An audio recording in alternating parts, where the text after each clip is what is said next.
Welcome to Women Entrepreneurs Radio. I'm your host, Deborah Bailey. And when I started this show in 2008, I was on a mission to promote women-owned businesses and help women succeed by providing resources and valuable tips from other women and men, small business owners. In each interview, my guests speak openly about their triumphs, the scary times, and tough decisions they had to make along the way. Women Entrepreneurs Radio is about showing women how to harness their natural strengths to achieve success on their own terms.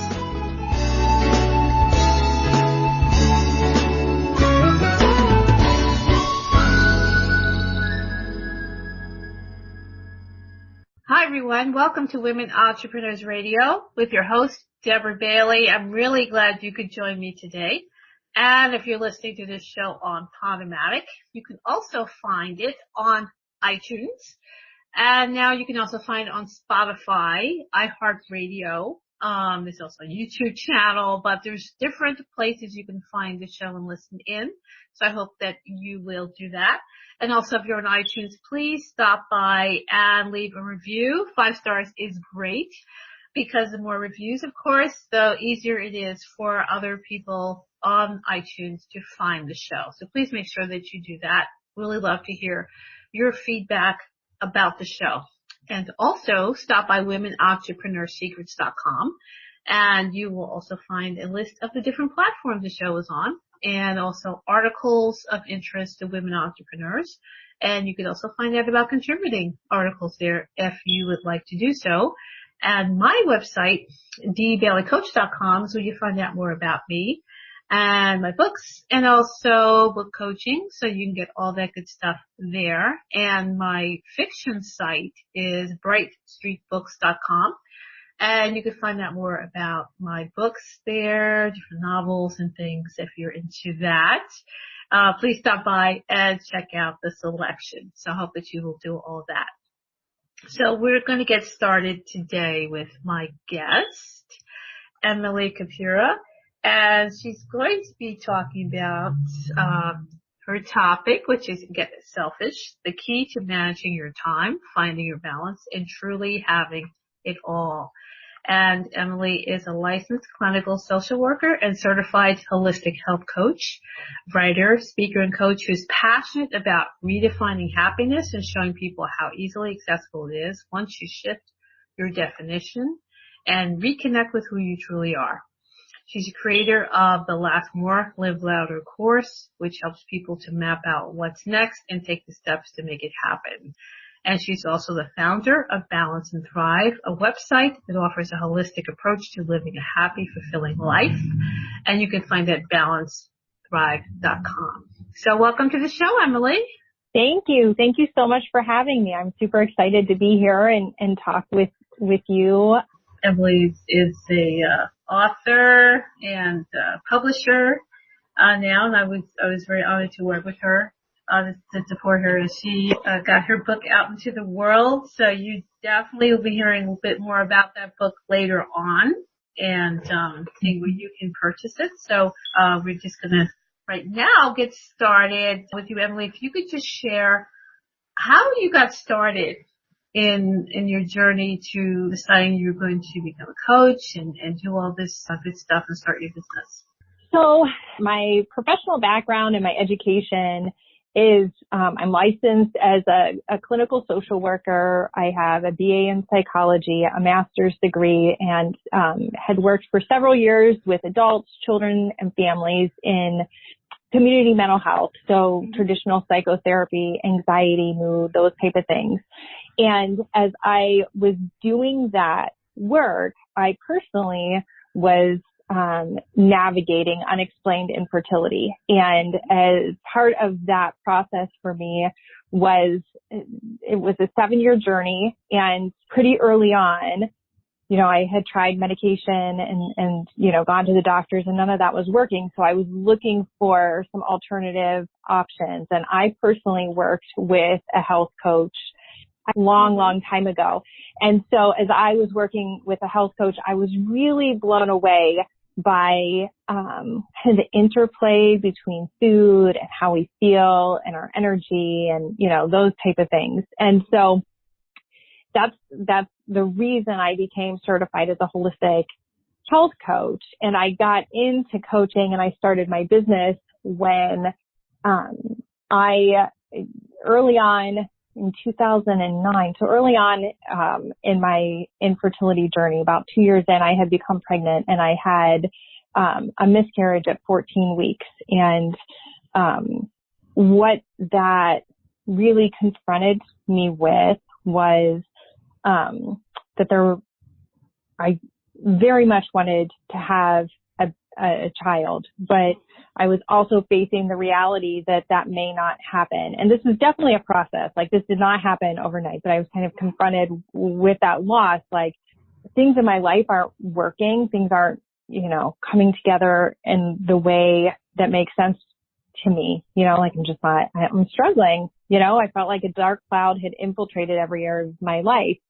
And so I was going through this personally and, professionally, was trying to find a way to do this work that I was really passionate about. I loved working with people, and I was always very strength-based, solution-focused in my work, helping people solve the problems that they were struggling with in life. I really was passionate about the food piece and really bringing in kind of this well-rounded whole person approach, dealing with this thing personally. And it all kind of culminated to me being like, you know what? I need to figure out how to do things differently. I've made all of these changes, and I'm going to create this business, Balance and Thrive, in 2012 to really help people navigate this path for themselves as well, whether it's fertility or any change or anything that you're experiencing in life. I think a lot of times we get so stuck in kind of that curveball that life throws at us and don't know how to work through that process. And so Balance and Thrive and the coaching aspect of it really exists to say, hey, you can be happy. You can create the life you want. You can find new purpose. You can create a new vision for yourself, regardless of what else is going on.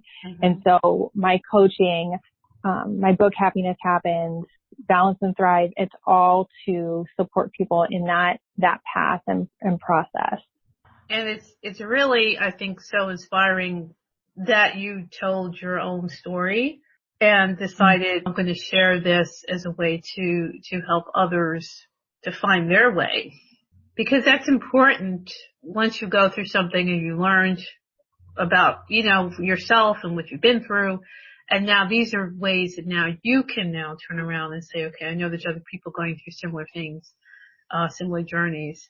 And I could share this part of myself to really support others. We touched on that before about people feeling like they have to compete with others in terms of their books and things like that. But, your own authentic story is really what you need to lead with. We all have a story, right? And we all have these things that we're going through. And so the details of that story may look different, but so much of it is the same. I had 4 people that I know just this year, clients and people that I knew personally, tell me that they're getting a divorce. And on the outside looking in on their life, you promise you would never suspect, And so, and one of the conversations I was having with one of these women was just kind of that isolation in the struggle and, feeling like you're doing something wrong or something's wrong with you or that there's some blame. I was having a conversation with someone who is high risk in her pregnancy at 30 weeks and now is feeling like, oh my gosh, like, what did I do wrong? How is this my fault? And I think there's so much of that we're confronted with. And because we're confronted with that, we kind of withdraw and we don't really talk with people about it. We tend to keep those things to ourselves, and it's hard to keep up appearances Mm-hmm. And like, we're all struggling with different versions of the same thing, right? Like, life is hard and it's messy and it's complicated for all of us in different ways. Maybe it's a health issue, or maybe it's money, or, you know, maybe, your child is sick, or, you know, your business is struggling. Like, there's so many different things that we're facing. And when we're facing those things, we can feel like we have to do it all alone, and it can just, you know, that's true. Be hard. Yeah. And so that's why it's important that for me that I do my best to be honest about what got me here, what inspired me to start my business, what it felt like to have, you know, unexplained infertility that I was dealing with for 7 years. Truly felt like you know, especially at the beginning, it was really paralyzing in a lot of different ways in my life, you know, and to really be able to open up and have that conversation, because I think it lets people know that we all have, again, the details may be different, but we all have something that we're struggling with or have struggled with recently. And it doesn't mean anything about you or what you are meant for in life, what you deserve, what you can create. It just means that there's this really crappy, hard thing that's happening. That is so true. And I think particularly there's so much pressure on people now, I think in the online world. Because like we're both on Instagram, and sometimes, you know, you're seeing people always showing the best. The best that they're going through. And here I am lifting weights, and look at my body. Or here I am at the beach. Yes. I was at a conference last year in Miami, and at the hotel I was like working by the pool, and I looked over, and I don't know who, like, but they were, you could tell, like, for like a good half an hour trying to get the perfect, like, picture, you know, like capturing it and moving like this floating tray in the water, and like then moving her hair a different way. And I was like, holy crap, that's so much. I'm tired just looking at this process, you know? Oh my God. That must have been funny. Yeah, I was like, wow, I just can't. And then it makes me at least feel a little bit sometimes like with the online space, I just can't keep up with that. You know, that's just not, I'm not interested. It doesn't even feel real to me. It's not even really what I want to see or look at, you know? Yeah. It just seems, particularly for women entrepreneurs who, you know, women are also always taking on so many other things as well that we're doing. And then when you go online and you see all this perfection, it's like, how are you doing this? Right. You know, how do you even have time to do these stories? I mean, aren't you doing other things too? Let's just have work. Right. One, you know, yes. And I think that people aren't transparent about, like, this took me, you know, half an hour to do this, or I have help, you know, I don't, you know, like a nanny or a babysitter who comes in.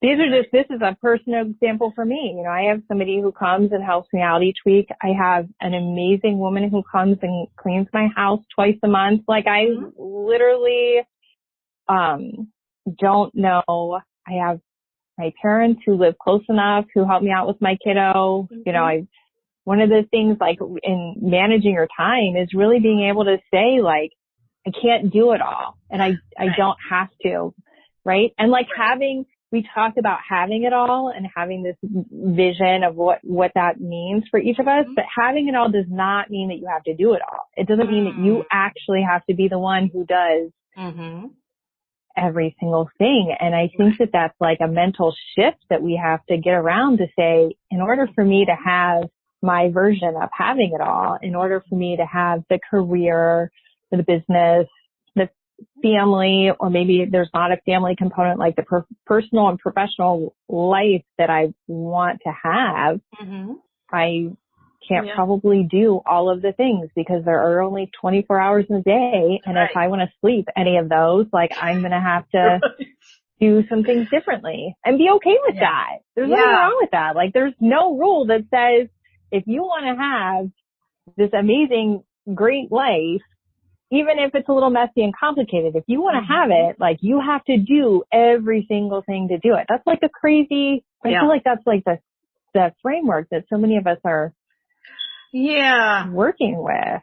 I totally agree. And I think that's part of the problem that I've had with a lot of people out here, particularly who talk about starting a business and all that, or talk about having tons of success and, you know, which always seems to translate into how much money they're making, is that a lot of them don't really show themselves working or talk about working. They talk about travel and I'm here and I'm there, on vacation always. It's just like, the last stop lifestyle, right? Like, yeah.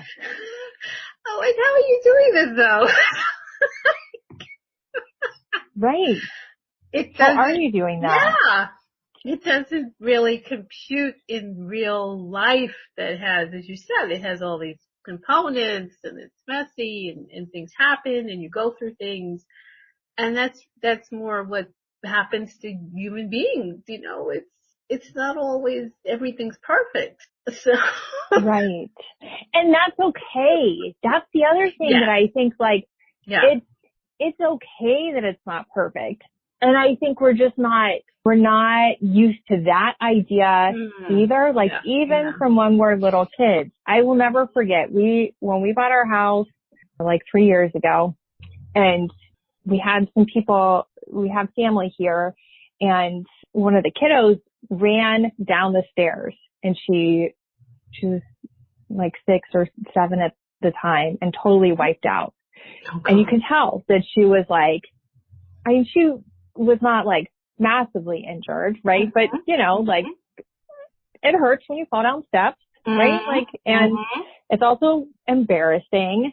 And the adults in the room all rushed over and were saying, you're fine, you're fine, you're fine. Well, like, kid, she just fell down, like, not all of the stairs, but like, you know, a handful of stairs. She's embarrassed and like probably a little hurt. So it's totally fine if she's not fine right now. You know, like we don't have to make each other, like you don't have to fix everything. Like you are allowed to feel like things aren't fine. And that doesn't mean that they won't then be fine. And I think all of us, that's one of the things that's so hard to wrap our heads around, because we're always like, no, I'm fine. You know, it's fine. It's all fine. You know, and then we're always putting out the fine out there, and we're so uncomfortable with being uncomfortable. We're uncomfortable with the hard work and the mistakes and the being embarrassed and the being hurt and the being bruised that we work so hard at hiding that. When it's like, and again, to like take this back to, this is one of the big lessons I learned with the unexplained infertility. It was like, I'm not fine right now, and I'm sick of pretending like I am. You know, I'm tired of trying to keep it all together and to go to birthday parties or to baby showers or events and like put a smile on my face and pretend that everything's okay. And I think this is one of the things that's so important in business too, is to be able to really take some ownership and say, this is not okay right now, but that doesn't mean that I can't figure it out or that I can't find the solution. It just means this is hard, or I have a long day, or whatever the issue is. And like in this moment, I'm not fine, but that doesn't mean anything. It just means in this moment I'm not fine, and that's totally fine. Throwing a lot of fines around over here. But it's true. It's so true. It doesn't have to be perfect, slick, polished, everything. You don't ever see the hair out of place and everything's always lit perfectly. And it doesn't, because that's not real life. it never really Right. has been realistic ever. And No. there's so much pressure for people to be this other thing, that isn't real to begin with. So now you got to create this whole persona and get the lighting just right and get the filters right. You take a picture. Yeah. Yeah, and I'm over here like, oh my God, it's exhausting just to think about it. Like, I can't even do it. I just can't. I'm not even throwing my hat in that ring because it's too much. It is. It's really crazy. And you're right. Is that really what you were trying to get to in the first place when you said, oh, I'm going to do my own thing, and now you're always working or you're always exhausted or whatever comes out of all that? It's not healthy. It's not really what you should be doing, but it's true. I think our culture is very much rewards that, thinking that that's the norm, that you must do this to get this kind of success or whatever they're defining it as. But what about the person that says, no, it's not really what I'm looking for? Yeah. I feel like there's what I see so much of in the entrepreneurial world is like these two competing paradigms that are like the complete opposite, the extremes, that you either have to work and grind and this is all you do, or you work for 5 minutes and if you do it exactly right, like if you do those 5 minutes perfectly, then you will have all of the things. And it's like these two extremes that when you're, starting out, when you're learning, when you're trying to navigate what you're trying to create, right? It's so easy to get lost in those extremes. And it's almost like you become this ping pong ball between, am I doing it wrong? And that's why my 5 minutes of work is not working, and then you go to this other thing and then you're like, oh my gosh, but I'm working 5 million hours and I'm grinding it out and this isn't working either. And You're right. I think it's so important that we get back to that place of, why are you even starting your own business? Like, why are you creating this? And there's, years ago, I heard this question. I feel like it was at a conference or a training or maybe in a book, and I can't remember to give it. But the question was, what is the business that you're trying to create? And so many of the people that I know are in this helping framework, right? We're coaches or, trying to provide a service, right? We're pretty much all business is service-based business in some way or another. But, what is it that you're trying to create here? And then that follow-up question of, well, why is it a business and not volunteer work? And for me, that was always such a powerful question because it helps me really come back to, in business, finding a balance between where I can be in service, where I can help, where I can give, but then also remembering that I'm in business. I have a business that I've created, and using that as a way to measure what I'm setting up, what I'm creating, and just helping to keep myself in check with that question a little bit. That's a great question, though. It really is. And everything you're saying really fits in with your book. When I was reading it, and I was like, wow, really saying everything that I agree with and saying it in a way that you're not trying to dress it up and smooth it out. You're just putting it out there. And I was like, yeah, I totally get where you're coming from with this. So, why don't you share a bit about Happiness Happens? What was your process? Yeah, so Happiness Happens, it's a framework, right? It's a process of self-discovery because, again, so many people are going through life. Maybe their careers naturally evolved, or they're, in that ping pong space as an entrepreneur, or, maybe life threw a really big curveball. And what ends up happening is that when this happens, you go on autopilot, right? And you're just moving through life. And the purpose of Happiness Happens is to really provide you with a framework that allows for you to reconnect with who you are, to tap back into that intuition, that space of inner knowing, and allow that to be the guidance for creating the life that you truly want, you know, and dreaming a new dream, creating a new purpose or vision for yourself, and then taking the consistent action to make it happen. And so Happiness Happens offers a 5-step framework for people to walk through. And it's a hardcover book. It's written in a conversational tone. It has short pieces of easy to grasp information, then an action prompt and a writing prompt. And so the intention of this is really that you work with it and you use it. As I was starting to think about how I wanted to frame this book, and I was having conversations with different people, the thing that I kept hearing, especially from my clients, was, you know, I've read so many self-help books and personal growth, personal development books, and, you know, they're inspiring and the stories are great and I like that, but I never really do anything with it. And one person said to me in particular, I'm left feeling like, oh my gosh, if I'm failing after reading this person's inspiring story, then what does that say about me? You know, I'm failing at self-help. And so I was really motivated to create a book that says, you know, here's some of my stories. Here how these concepts have played out in my life. Here's why I'm walking you through this process. And now you play with them and practice them and explore them. And if you totally disagree with what I'm saying, that's fine. That's actually really valuable because it's letting you know what you do believe, you know, which is, again, guiding you back to your core and what matters to you and that sense of intuition, which is what's going to allow you to, you know, create the kind of life that you want to be living.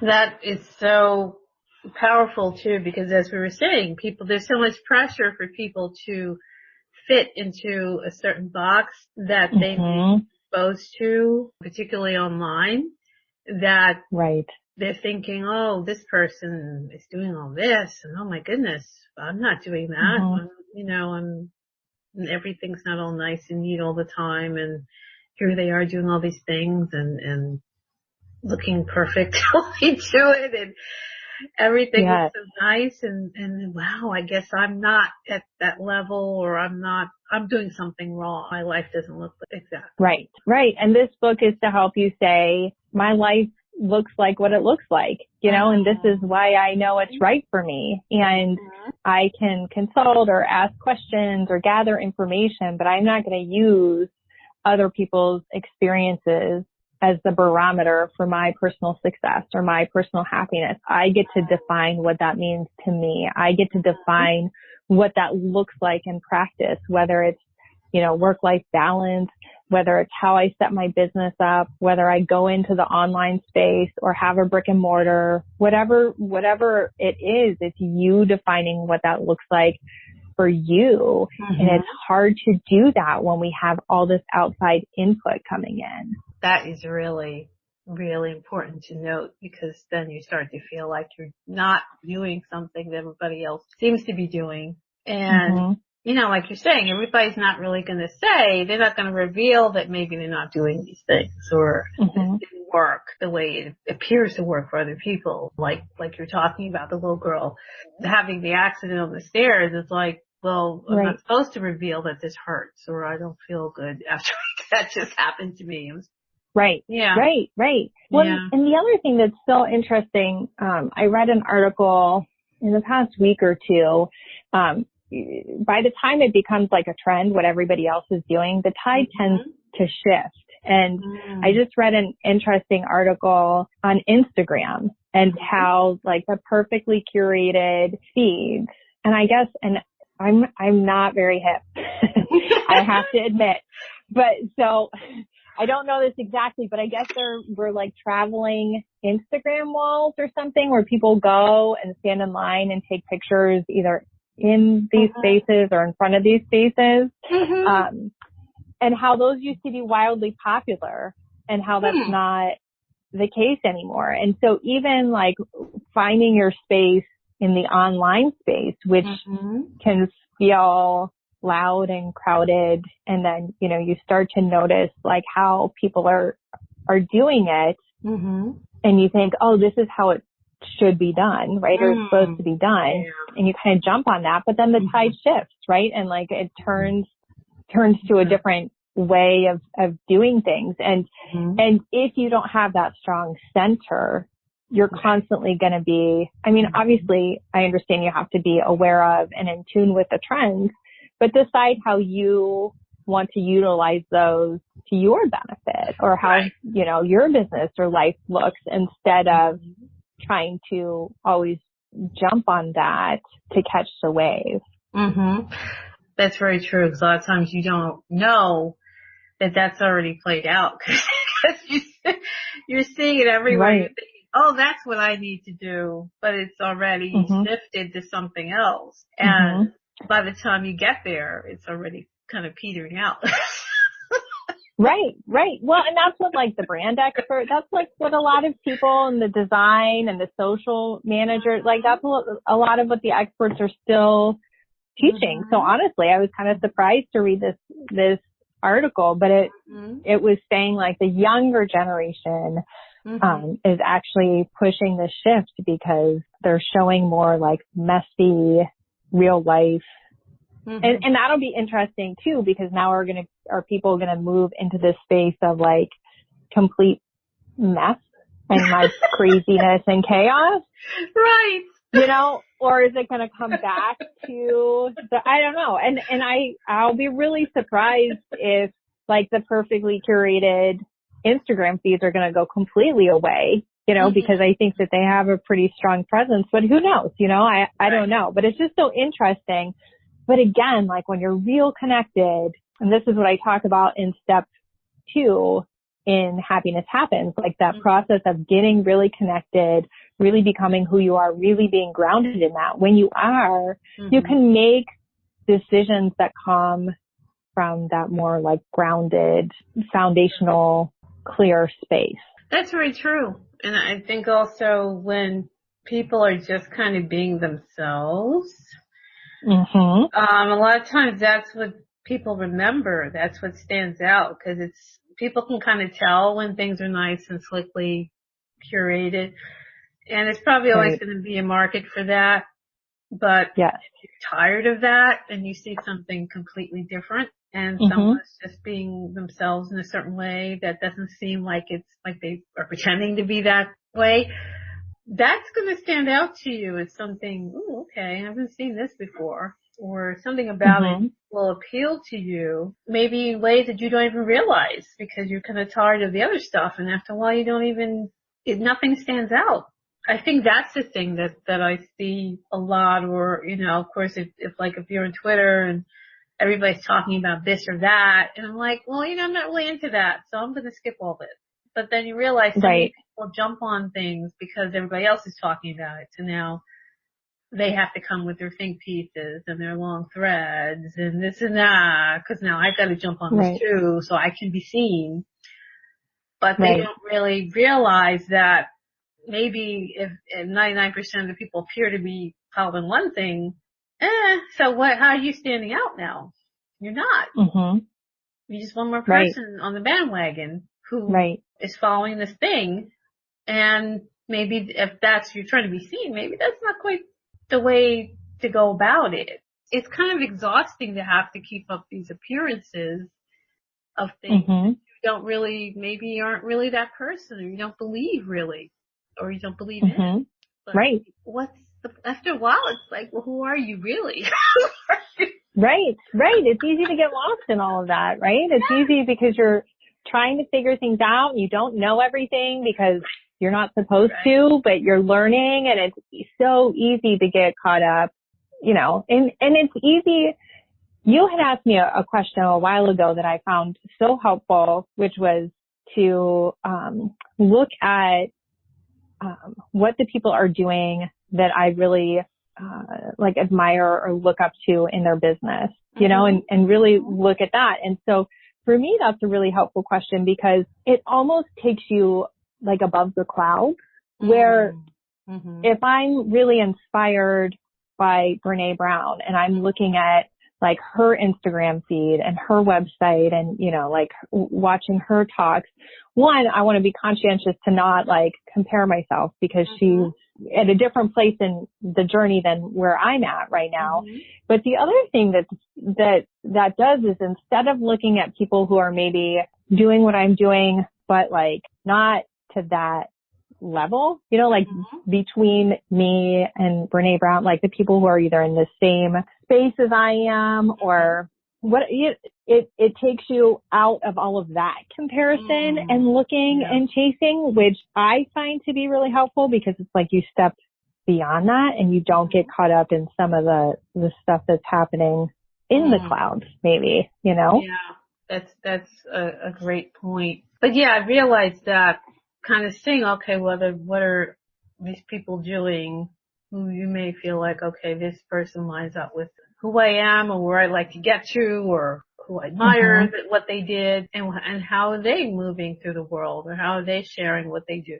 You know, are they jumping on every single thing that comes through? Are they maintaining their own voice through everything? Are they just sharing positive things and not getting into the nitty gritty stuff? It's very interesting to note. Right. And the people, like, I'm just going to go back to Brene Brown because who's coming to mind, and she's somebody who I love her books and, you know, I love what she's putting out there, and she's not actually saying those things. You know what I mean? And so it's so important as we're hearing the people who are saying those things or who are, you know, presenting these paradigms, when you can go to, again, I don't know how to say it besides like above the clouds, when you can kind of go to that person who you're really like, wow, I really admire this person's career and like the work that they've put together and the consistency. And you can look at the ways in which they're doing it to help you, exactly like you're saying, inform what you're in line with right now and what that looks like. And, you know, to not compare, but to draw some wisdom and inspiration from that. Yeah, that certain something comes through with her that you feel that all of that stuff is off the cuff, and it may not be because that's her field and that's what she does, but she comes across in such a way that you don't feel like this is someone who's intimidating with all her knowledge and experience. It's someone who you could just kick back with. Right. And so relatable. And so that's such a good way to inform, you know, that's not, like for me, again, I really like her style and like way of presenting and, you know, and so, and the books that she's written, she's been a huge inspiration, in the work that I do. And so just being able to take a step back and say, okay, so how do you have fun in your work, right? How do you kind of kick back and be so well versed and so knowledgeable in what you're talking about that you don't actually have to have all of your talking points written out. You just really are familiar and are just allowing yourself to be open and have fun and engage in a conversation. And that's so different. That's such a different question than, you know, how do I have the $100,000 class or the perfectly curated social feed or, you know what I mean? And I think that's like what we're trying to figure out. That's the question we're trying to ask ourselves, you know, as we're like navigating the, this world of entrepreneurship, you know, because there is so much to learn and, you know, being an author and looking at that. And again, there's so much to learn. And really being able to step back and ask the actual questions that we're looking to answer. And it's easy to get distracted by the noise. It's easy to see the other stuff and say, oh, but this person also has it together. Or they're telling me they have it together. Or they look like it has it together. You know, like just taking that step back. That's true. Because it is appealing to think that, you know, I could just go on vacation or just travel with my laptop and have my, you know, business empire wherever I want to be at any moment of the day and it's all good. And that's great. But then it's real life. So if they're telling me how they do that and they're telling me about how they manage real life, then I'm probably going to give you a little bit more attention than if you kind of delete all that stuff and just, you know, I think a lot of people trim all that down and just make it so that well, here I am and my life is everything's in place. Cause I guess, I'm following these steps that I'm going to teach you and it all falls together. Well, tell me what happens when it doesn't. I'm that person who wants to know that part. Right. Tell me that part. And then now maybe I'll listen. Well, and because it doesn't always work, right? Like even, what is it, like even with human perfection, like even if we're doing something perfectly, there's still like a 2% error ratio. And so like the very best that we can be is 98%. And so, and that's being like perfect, on point. And so, but there's still that 2%. So even if you're doing something at like the human ability to do things perfectly, that's still 98%. So you're going to have 2% error, which is totally fine, but it's still going to happen. So to ignore, and most of us aren't able to perform at 98%, like at that level, day in and day out.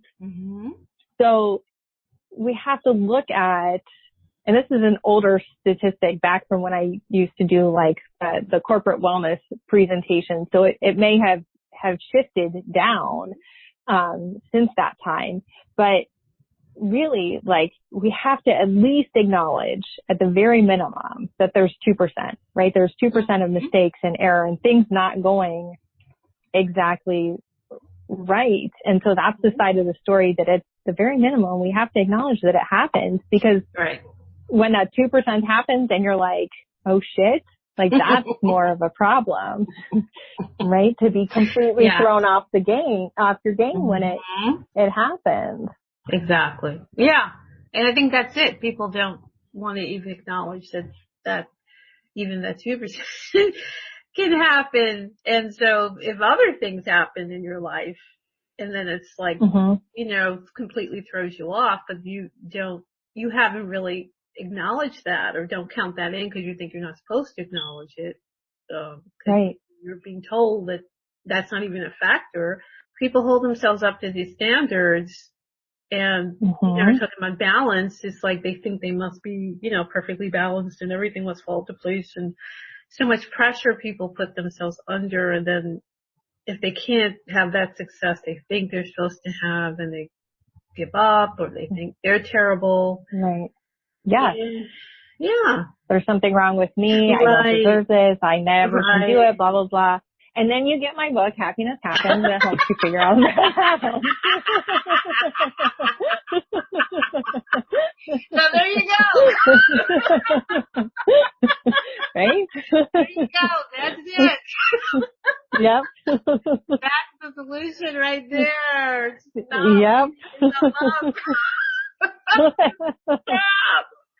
Stop trying to, stop trying to fall into line with all this stuff that really does work for everyone, and perhaps there are people that it is, and that's great, but everybody doesn't fall into these boxes. And a lot of times we may not even want what that person says they have. Maybe it's not even what you want, but you get caught up in how it appears to be.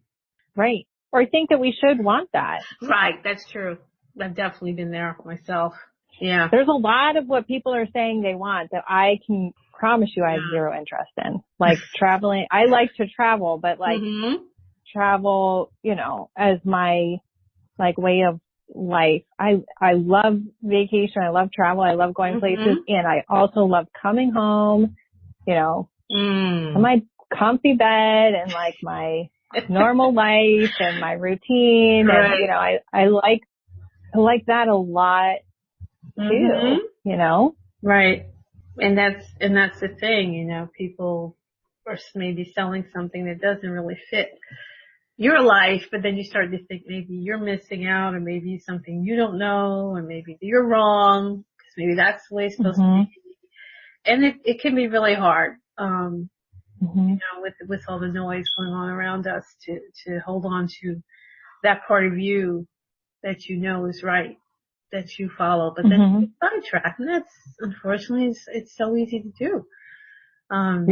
Yeah. with all the pressures and everything. So, Emily, can you share with everyone where they can find you? Yes. So my website is balancethrive.com. I am also on Facebook at Balance Thrive, and Instagram, the same, Balance Thrive. And where can they find Emily Capuria. Yeah. Oh, great. Where can they find your book? At their favorite online retailer. So it's at Barnes & Noble, Books A Million. It's in some Barnes & Noble stores, and then also Amazon. So you can get it online. If you just Google Happiness Happens, you'll come across it. Yeah, and I know that people can usually order books they want from the store as well. So yes. Yeah, if they go to Barnes & Noble and it's not stocked, then they could definitely get it. Yes. Yeah. Absolutely. I've had people do that. If you stop at your local Barnes & Noble, because I know a lot of people love to support their brick and mortar bookstores because they're awesome. They can order it. And you can also do that at an independent bookstore. So if you have a local independent bookstore that you love, they also can order my book for you as well. So Happiness Happens by Emily Capuria. So that's wonderful. And that's going to be in the show notes, everybody. So you can also get that information. And your course is also, they can access or learn more about that at your website? Yes. So on balancethrive.com, there's information about my course, Laugh More, Live Louder, up there. My website is actually going through an update. So, I'm not sure exactly where the course is going to fall once that update happens, but it will be very easy to find the course by going to balancethrive.com. Great. So now they can find out all the things that you're offering, and definitely, get your book, which I think they will really, enjoy. So, Emily, we could talk for another few hours. Without a doubt. Without a doubt. And I know that you've got things to do and take care of. So just want to ask you before we wrap up, if you have any final thoughts that you'd like to share. I don't. We talked about a lot. I could probably talk about all this for days. So I think we covered a lot, and that's great. So I don't have anything else I think that I can think of to add at this time. So thank you. Thank you so much. I always enjoy our conversations. I'm so happy to have been able to be here with you today. So thank you so much for having me. Yes, you're so welcome. And I do too. So I'm really glad we had a chance to chat, before the show and during the show. So yes. I'm very, very happy that we got a chance to do that. And, definitely, love to have you return and give us an update on everything that you're doing and any other, things that you're doing in your in-person, presentations and workshops and different things that you are also doing is great too. So definitely you can, like I said, come back anytime and, we can Thank you. continue this topic because it's always something here that will help someone else, so they can be better too in what they're doing. So, balance is a topic. It's never going to go out of style. Right. Never. That's true. Never going to go out of style. It's always a popular topic, on the podcast. So, I'm really glad that you could come and share that.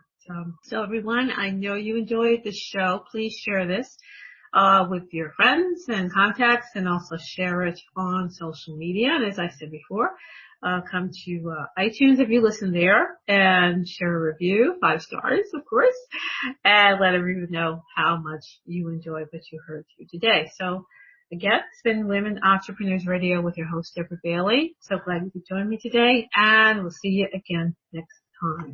Bye. Thanks for joining us. You can also join in the conversation on Facebook.com/Women Entrepreneurs and on the website, WomenEntrepreneurSecrets.com. podomatic.com. And don't forget to listen in on ddcoach.podomatic.com and on iTunes.